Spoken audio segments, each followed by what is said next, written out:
Assalamualaikum warahmatullahi wabarakatuh. Om Swastiastu, Shalom Namo Buddhaya, dan salam sejahtera untuk kita semua. Pada kesempatan kali ini, izinkan saya untuk membawakan suatu pidato atau orasi untuk merayakan Hari Suci HUT ke-74 NKRI yang kita cintai. Namun sebelumnya mohon maaf yang sebesar-besarnya saya sampaikan, karena seharusnya saya posting video ini tepat tanggal 17 Agustus kemarin. Namun karena suatu dan lain hal, saya bisa menyampaikan dan mempostingnya pada kesempatan hari ini. Waktu atau masa tidaklah menjadi alasan bagi kita untuk tetap menggelorakan semangat 45, semangat 17 Agustus terhadap pembangunan bangsa ini, yang diawali dengan langkah kecil, yakni mengubah diri kita sendiri agar lebih baik dari diri kita yang sebelumnya. Sebelum masuk ke inti pidato atau orasi, izinkan saya untuk mengulas kembali sejarah sebelum kemerdekaan Indonesia diraih. Saudara-saudaraku sekalian, teman-temanku sekalian yang saya banggakan dan saya cintai, marilah kita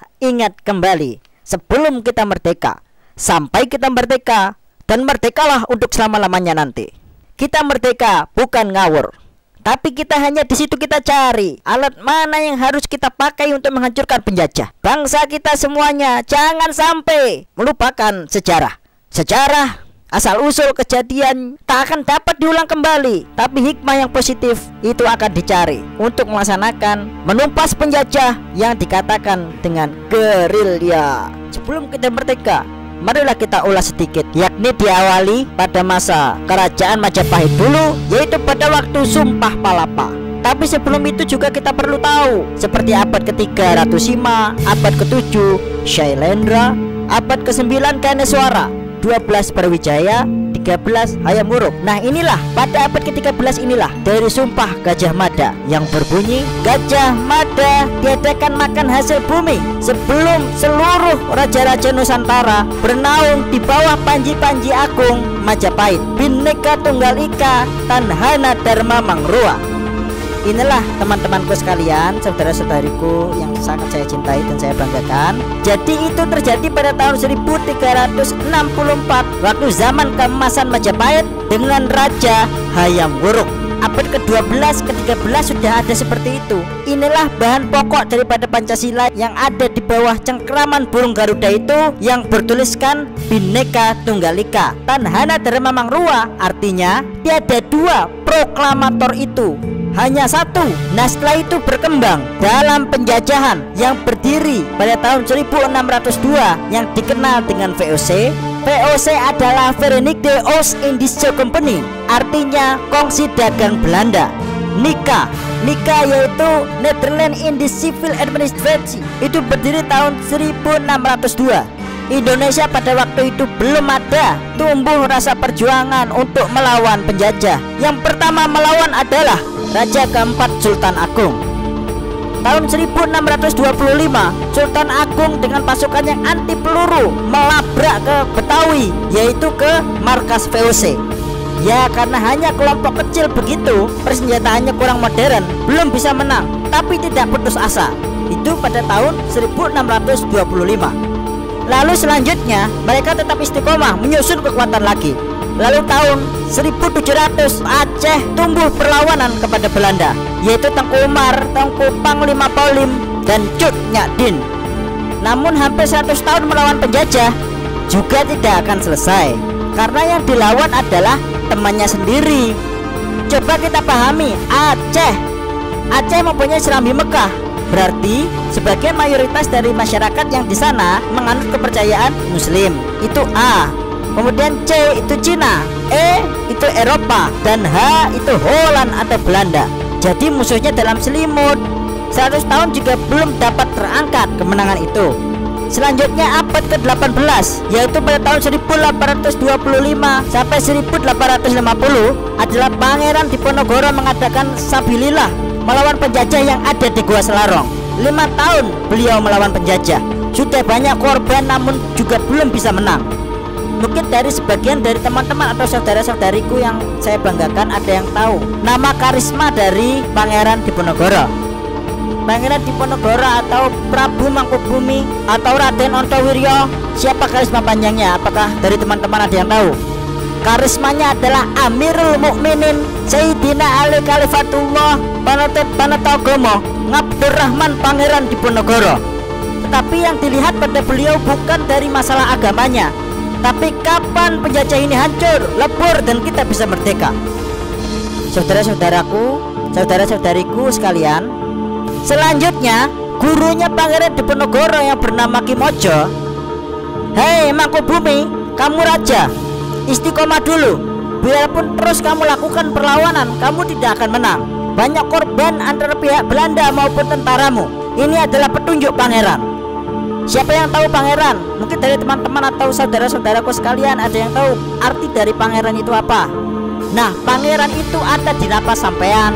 Jadi beliau itu adalah yang memberikan nafas di diri kita ini. Kalau nafas tidak mau diikuti, mati. Dengan itu, Kiai Mojo mengharapkan agar Pangeran Diponegoro istiqomah, jangan melawan penjajah dahulu. Istiqomah, mundur selangkah dulu mengatur siasat. Lalu semua ke timur, ditarik ke timur, yaitu pada tahun 1830. Bunyi dari Kiai Mojo kepada Pangeran Diponegoro, "Diponegoro ini petunjuk pangeran. Ente nono lahire Satrio Tanah Jawa, yang bisa bebarengan dulure tuwa, bocah kuntit kepala gundul, unggul-unggul laras sangka lore ikan parae. Engko iki sedina ae hancur lebur penjajah iki." Setelah mendengar cetusan dari Kiai Mojo atau gurunya dari Pangeran Diponegoro, maka pasukan dari Diponegoro ini ditarik ke timur semua, ke timur. Dari 1830, 70 tahun kemudian lahirlah Satria Tanah Jawa, yaitu Bung Karno, tanggal 6 Juni 1901. Pada waktu kandungan 6 bulan diperiksa oleh dokter kandungan Belanda. Dia tahu kalau kandungan putra Mataram 7, si Paduka Pekalongan ke-7 itu lelaki jiwanya besar. Kalau itu lahir serahkan negara biar aman. Tapi Pujangga tahu, Pujangga itu penjaga istri raja yang mengandung. Ada 4. Pujangga ngarso dalem, penjaga depan. Raden Masukiri Wijaksono Notokusumo, penjaga sebelah kiri. Ki Ajeng Cokro Suyoso, sebelah kanan. Ki Ageng Cokro Suyono, sebelah belakang Ki Agung Suryo Mataram. Yang mendapat tugas itu setelah lahir tanggal 6 Juni 1901 langsung dikemas. Soalnya beberapa menit lagi beri isyarat. Siapa keluarga Mataram yang melahirkan perempuan tanggal bulan yang lahirnya sama, lekas ditukar ya, agar tidak diambil Belanda. Kalau tidak dihiraukan, potong leher. Nah, kebetulan pada saat yang bersamaan seseorang yang melahirkan pada saat itu ada di Blitar, yaitu Doro Mantri Raden Sukeni Sosro Jiharjo, itu juga orang Mataram, melahirkan perempuan. Lalu yang lahir Paku Alam itu dikemas, dibawa ke Blitar, ditempatkan di Bokor Mas Purnama Sidi bulan telur. Sekiranya cukup untuk tubuh bayi itu sebagai tempat tidurnya. Hanya dibekali dengan kelapa hijau dan madu. Harus lewat hutan atau lewat alas pada saat itu. Nah, setelah Senin Kliwon jam 1 malam, ada orang tua di tengah hutan itu dan teriak-teriak, "Hei Kisana, siket lu marsono Bokor Mas iki jabang bayi. Newes diwongsoaken no pusaka itu." Setelah orang tua itu memberikan sebilah keris atau pusaka itu, secara tiba-tiba orang tua itu menghilang. Nah, kemudian Pujangga mengatakan, "Wah, jangan-jangan itu makhluk halus." Kemudian keris atau pusaka itu tiba-tiba langsung berbicara, "Saya Ki Ageng Menying." Nah, berikutnya teman-teman, hingga sampai ke Blitar menyampaikan bayi itu. Nah, Bokor Emas dibuka, kemudian bayi yang ada di dalam Bokor Emas itu diberi nama Kusno. Lalu diserahkan kepada Raden Sukeni Sosro Jiharjo, ditambah Kusno Sosro. Satu karena sukar atau sulit dibawa dari Mataram ke Blitar, kemudian dilengkapi Kusno Sosro Bung Karno. Lalu dikeluarkan dari Bokor Emas, lalu yang perempuan dimasukkan, dikirim ke Paku Alam. Nah, inilah besok tanah Jawa ini ada raja kembar. Bukan kembar manusianya, tetapi kembar wahyunya, yaitu turun dari Raden Sukeni Sosro Jiharjo dengan istrinya Ibu Nyoman Rai dari Bali atau Singaraja. Nah, setelah itu langsung dirawat di situ, mulai dari masa balitanya, kemudian dari masa kanak-kanaknya, masa sekolah dasar, sekolah menengah, sampai perguruan tinggi. Kalau dulu SD, SMP, SMA itu nggak ada. Kalau dulu bahasa Belanda ya, mulai dari Skakel School, Hugo Burger School, sampai Hollando School. Nah, setelah di perguruan tinggi, semua pemuda yang ada dari Sabang sampai Merauke diajak berdiskusi. Kita susun taktik gerilya dalam tanah air ini. Akhirnya terjadilah tahun 1927 Bung Karno membuat Persatuan Pemuda yang dikatakan Perserikatan Nasional Indonesia, yang isinya Yong Java, Yong Sumatera, Yong Kalimantan, Yong Celebes, Yong Sunda. Inilah yang ditugaskan untuk siap-siap bergerilya menghancurkan penjajah. Nah, Sumatera yang dipimpin oleh Tengku Mansur turun Tengku Umar, itu komando seluruh Sumatera. Lalu di Kalimantan ada Dr. Latu Harhari, itu komandonya gerilya. Lalu Sulawesi Dr. Ratulangi. Lalu Bali Singaraja itu Gusti Ketut Puji. Ini semuanya sudah tahu cara taktik, punya pengetahuan, dikasih tahu oleh Bung Karno. Nah, disitulah akhirnya setelah Sumpah Pemuda ke-1, yaitu pada tahun 1926. Lalu pada tahun 1927 Bung Karno membuat Perserikatan Pemuda tadi. Lalu pada tahun 1928 Sumpah Pemuda kedua, prakteklah lagu kebangsaan dikumandangkan acara terakhir. Nah, di sini teman-teman pasti sudah tahu siapa pencipta dari lagu kebangsaan itu, yaitu W.R. Supratman, W.G. Rudolf Supratman. Beliau adalah keturunan Belanda Jerman, tapi sampai sekarang memang belum dijadikan sebagai pahlawan nasional. Tapi tidak apa-apa, dia tetap sebagai jiwa besar bangsa kok. Dia tidak ditempatkan di jajaran nama pahlawan nasional atau dimakamkan bersama dengan pahlawan nasional, melainkan jasa beliau itu juga besar kok terhadap penciptaan lagu kebangsaan Indonesia. Karena beliau itu dari Jakarta, Jawa Tengah, Jawa Timur, 10 tahun diburu oleh Belanda, tidak dapat oleh Belanda di Jalan Mangga 2. Tanggal 7 bulan Agustus tahun 1938 baru terpegang di sana. 10 hari baru beliau tertangkap di sana. Lalu dipukuli oleh kompeni Belanda sampai beliau gugur.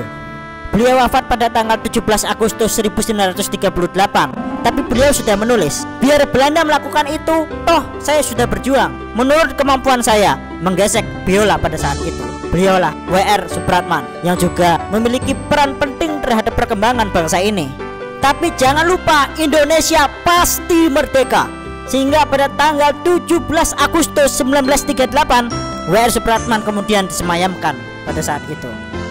7 tahun kemudian Indonesia merdeka. Merdeka yang menyatakan bahwa NKRI harga mati. Teman-temanku, saudara-saudaraku yang saya cintai dan saya banggakan, marilah kita ketahui bahwa sumber undang-undang untuk mengangkat kemakmuran rakyat ini sentralnya ada di UUD 1945 pasal 33 ayat 1, 2, 3, yaitu Sabang sampai Merauke yang meliputi darat, laut, dan udara adalah milik negara, tetapi hasil kekayaan yang dikandung dipergunakan sebanyak-banyaknya demi kepentingan rakyat. Dan kita berterima kasih kepada seluruh presiden, baik dari presiden pertama maupun sampai presidennya sekarang ini. Dia gelontorkan anggaran negara untuk pembangunan negara ini untuk seluruh rakyat, dimulai dari desa-desa maupun perkotaan, dimulai dari penjuru hulu. Coba kita lihat sekarang ini di perbatasan-perbatasan daerah, Lantamal telah dibangun. Siapa yang tahu Lantamal? Mungkin dari saudara-saudaraku sekalian ada yang mengetahui dan ada yang belum. Nah, Lantamal adalah pangkalan utama angkatan laut untuk memperkuat pagar negara jangan gampang dimasuki oleh orang-orang penyelundup dari luar. Apalagi untuk teman-temanku sekalian yang berusia muda, jangan sampai terkena narkoba loh ya. Ingat, masa depan dan cita-cita Anda masih terbuka lebar. Dan ingat juga, GESAN masih terbuka loh. Nah, apa itu GESAN? GESAN adalah Gerakan Solidaritas Anti Narkoba. Jadi ingat teman-teman sekalian, saudara-saudaraku sekalian, bahwa narkoba itu merusak jiwa loh ya. Kita mungkin tidak tahu, teman-teman dan saudara-saudara mungkin tidak tahu bahwa salah satu di antara kita, salah satu di antara kalian di masa yang akan datang akan menjadi presiden. Ya, mudah-mudahan nanti tercapai. Nah, kita lanjut kepada cerita saya yang tadi, bahwa setelah bergerilya itu benar, setelah tanggal 7 bulan 9 1941 datanglah saudara tua dari Tokyo, dari Kaisar Hirohito, 2 jenderal. Kalau bahasa Jepang Genpei Taikyo Taigamura dan Genpei Taicho Nagamochi. Jadi dari Jepang itu bukan penjajah. Saya heiho kok. Saya ini heiho, pasukan berani mati. Pasukan berani mati dari mana tapinya? Saya pernah menaklukkan Belanda. Terakhir Jenderal Van de Kock di Gunung Samiaji. Nah, itu komandonya dari Jepang juga. Di tengah gunung, di atas gunung, dia bilang, kalau saya belum komando jangan tembak ya. Kalau Anda nembak, saya tembak sendiri Anda. Akhirnya dari jarak 9 meter Jenderal itu bilang, lepaskan senapan. Maka lepaslah senapan itu kepada kepala Belanda. Nah, itu pada tahun 1949. Nah, itulah tadi teman-teman ya, sedikit pemanasan sebelum saya masuk ke dalam pidato atau orasi saya terkait tentang memaknai kemerdekaan Republik Indonesia yang ke-74 tahun ini, yang sudah berjalan. Kemerdekaan ini sudah berjalan selama 74 tahun, yang tidak lain bahwa sejarah itu sangat memberikan kita banyak pelajaran berharga. Kita dapat menempuh kehidupan masa depan yang baik lewat mempelajari sejarah. Jika kita mampu mengambil hikmah dari apa yang telah terjadi di masa lampau, baik kegagalan maupun keberhasilan, jelas nampak begitu penting sejarah bagi kehidupan kita. Nah, kenyataan bahwa sejarah sangat penting dipelajari adalah penulisan sejarah atau historiografi sudah ada sejak masa Yunani kuno sampai sekarang. Nah, teman-teman, hal ini menunjukkan bahwa orang-orang dahulu berpikir mereka menulis sejarahnya karena memungkinkan, akan sangat diperlukan bagi masa sesudahnya. Apabila tidak mempelajari, maka sama saja dengan tidak menghargai usaha mereka yang ingin menjadikan kita lebih baik. Nah, ini seperti usaha para pahlawan kita. Jika kita tidak menghargai apapun usaha yang dilakukan oleh beliau para pejuang, itu tidak akan membantu terhadap keberhasilan suatu bangsa untuk bisa bertahan dan bersaing dengan bangsa-bangsa yang lain di masa yang akan datang, maupun membantu dalam perkembangan ilmu-ilmu yang lainnya. Cukup demikian teman-teman terkait tentang pemanasan kita, terkait tentang sejarah yang sudah saya sampaikan tadi. Oleh karenanya kita langsung saja masuk ke orasi atau pidato terkait dengan memaknai kemerdekaan Republik Indonesia ke-74 tahun. Bismillahirrahmanirrahim. Pada tanggal 17 Agustus merupakan tonggak sejarah berdirinya negeri ini. Kembali telah kita peringati pada beberapa hari yang lalu, bertepatan pada tanggal 17 Agustus 2019, ulang tahun HUT RI ke-74. Di sebagian dari kita barangkali ada yang merasakan gegap gempitanya, namun tak kalah juga banyak yang tak merasakan apa-apa. Ada pula yang menganggapnya sebagai peringatan yang begitu biasa saja, rutinitas keseharian, maupun bertepatan karena hari libur, maka tak ada lagi menimbulkan makna khusus di dalamnya. 74 tahun bukanlah waktu yang panjang untuk ukuran negara. Namun tak ada salahnya jika tanggal 17 Agustus kemarin, hari ini maupun masa-masa yang akan datang, kita kembali merenungkan apa sesungguhnya arti kemerdekaan itu sebelum benar-benar menjadi terasa biasa saja bagi kita semua. 17 Agustus 1945, 74 tahun yang lalu, para pendiri negara ini berani mengambil sikap, memanfaatkan peluang dan momentum yang tepat untuk menyatakan bahwa mereka adalah orang-orang merdeka di negeri yang bernama Indonesia. Merdeka bermakna menjadi diri sendiri dengan identitas sendiri dan mengambil posisi sederajat dengan siapapun di muka bumi ini. Saudara-saudaraku, teman-temanku sekalian yang saya cintai dan saya banggakan, para pendiri negeri ini ingin bertanggung jawab pada pelaksanaan pemerintahan, menciptakan masyarakat sejahtera, keamanan dan hal-hal lainnya di negeri ini. Modal utama mereka pada saat itu adalah keberanian dengan segala aspeknya. Kemerdekaan bukanlah tujuan, namun keberadaannya adalah gerbang yang di dalamnya banyak tanggung jawab yang harus dituntaskan. Indonesia telah mereka proklamirkan, namun tetapi menjadi Indonesia yang mereka dan kita semua impikan adalah proses yang terus-menerus harus dilakukan. Indonesia adalah negara merdeka yang memiliki identitas khas yang menunjukkan dirinya berbeda, yang menjadi modal dalam percaturan dunia internasional. Dengan identitasnya, para pendiri negeri ini berharap Indonesia bukanlah negeri pengekor, tetapi benar-benar menjadi dirinya sendiri. Kekayaan negeri ini telah mengundang para penjajah datang, silih berganti dan tak segan-segan mereka berperang untuk memperebutkan negeri ini. Belakangan ternyata tak cukup membuat warga negara di negeri ini memiliki percaya diri. Inferioritas kultural membuat bangsa yang 74 tahun lalu diproklamirkan ini nyaris tak beranjak. Kekayaan budaya dan alam yang dimiliki tak membuat sebagian kita sadar bahwa kita ini sebagai bangsa yang kaya. Mentalitas inlander membuat sebagian dari kita masih merasa minder menjadi bagian dari negeri ini. Dengan lebih suka memamerkan dan percaya bahwa apa yang dibawa orang asing pasti lebih baik. Sungguh, ini ironi yang sangat menyedihkan. Namun juga adalah peluang bagi kita semua yang ada di sini untuk kembali mengambil sikap berani dan kembali memproklamirkan diri sebagai Indonesia. Indonesia masih memerlukan orang-orang berani untuk mengambil sikap, berani berbeda dari apa yang kebanyakan orang pikirkan dan lakukan. Sejauh sikap itu menuju pada upaya menciptakan Indonesia yang kita cita-citakan. Sebagai pelajar, apa yang bisa kalian lakukan untuk memberikan kontribusi positif bagi negeri ini? Kita adalah putra-putra terdidik negeri ini. Kita memiliki kesempatan untuk mengembangkan diri secara optimal sesuai dengan talenta yang kita miliki masing-masing. Kenali diri kita masing-masing, kenali diri kita dengan benar, sehingga apapun yang kita kembangkan akan mencerminkan diri kita seutuhnya. Berani bilang tidak untuk segala sesuatu yang tidak mencerminkan diri kita, karena pendiri negeri ini sudah memberikan banyak teladan keberanian bagaimana mengambil sikap untuk menjadi diri sendiri. Selain menjadi diri sendiri, kita juga harus menjaga negara kesatuan Republik Indonesia ini dengan ikatan kebangsaan yang kokoh. Mengapa kita harus jaga? Karena di dalam ikatan kebangsaan yang kokoh, yang kemudian menjadi negara kesatuan Republik Indonesia ini, kita manusia Indonesia menjadi mulia di tengah-tengah masyarakat dunia. Kita bisa menentukan nasib kita sendiri, kita bisa memilih pemimpin kita sendiri. Oleh sebab itu, mari jaga kesatuan kita ini sebagai bangsa. Jangan sampai terpecah-pecah hanya karena perselisihan yang kecil semata, hanya karena hal-hal yang sepele, hanya karena hal-hal yang tidak bisa dipertanggungjawabkan. Kita harus tetap bersatu, karena tujuan dari kesatuan itu justru untuk menjaga negara kesatuan Republik Indonesia. Ada yang mengatakan seperti ini, untuk apa Indonesia dipertahankan? Toh di Indonesia ini banyak kemiskinan. Saudara-saudara sekalian, coba kita ingat kembali, jika tidak ada Indonesia merdeka ini, semua rakyat akan miskin seperti dulu ketika kita belum merdeka.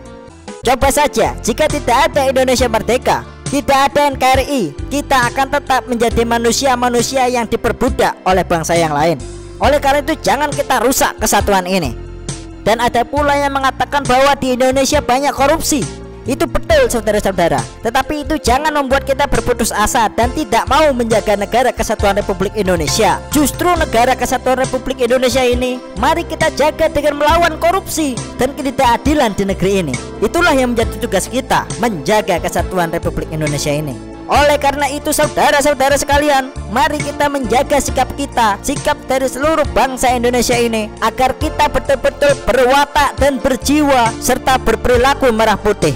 Merah putih adalah lambang keberanian, berani untuk melawan ketidakadilan, berani untuk melawan kezaliman siapapun itu, kita lawan. Kita juga harus putih, artinya kita juga harus menjaga diri kita agar tetap bersih, bersih dari perilaku-perilaku korup. Oleh karena itu, melawan korupsi, melawan ketidakadilan demi tegaknya negara kesatuan Republik Indonesia ini harus kita lakukan terhadap siapapun. Tidak ada kawan, tidak ada lawan untuk urusan melawan ketidakadilan dan korupsi itu. Semua ketidakadilan, korupsi, dan pemelihara kemiskinan di negeri ini adalah musuh kita. Oleh sebab itu, mari kita bersatu menjaga negara kesatuan Republik Indonesia ini agar maju, dan maju terus untuk selama-lamanya. Merdeka! Merdeka! Merdeka! Terima kasih. Demikianlah yang bisa saya sampaikan. Kurang lebihnya mohon maaf. Wassalamualaikum warahmatullahi wabarakatuh. Om Santi Santi Om. Shalom, nama budaya, dan salam sejahtera untuk kita semua.